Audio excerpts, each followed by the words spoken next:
Right, like, no long to go to 10 o'clock before you're in there making your court appearance. Right. So from a trade union point of view, we know that you've been involved in Palestinian cause, and that's how you've ended up here. What's your concerns for the trade union and the rank and file movement if this is being acted against race activists?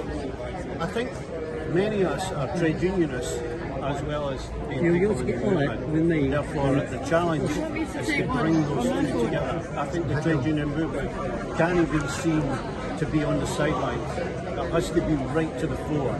6 million people are in trade unions. It should be much more. But if that movement can't see that it fits in with the general society and the ills of society, then to be honest, it'll fail. It'll never grow unless it's part of the wider movement. Trade unionists have always stood for the right to protest. In fact, the very early stages of trade unionism, people got sent to Australia. We all know the book on that. But we know modern versions of this.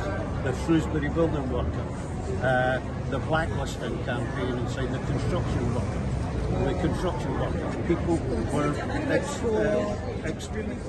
they were challenged, they were not found guilty, they were on a file, and it meant they couldn't work in the industry. And that injustice is an injustice that crosses over. The people that want to fight for a just transition for workers know to be involved in arms or polluting industries. We need to have a plan.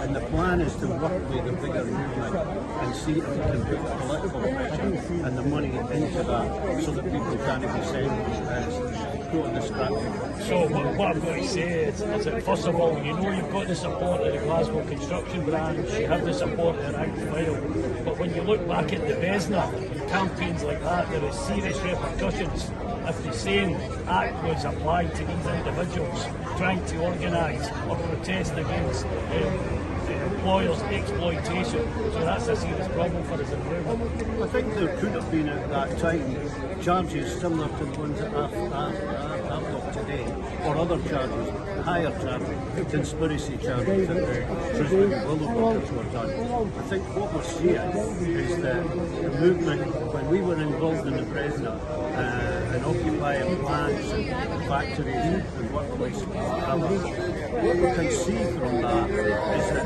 what they could have done is they could have done what they're doing now, which is to impose the law on our right to protest.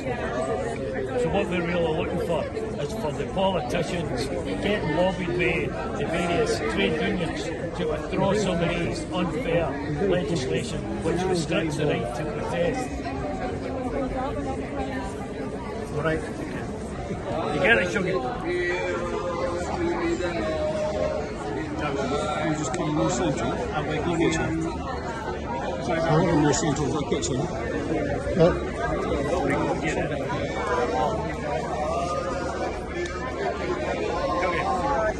Probably just hold up a little bit.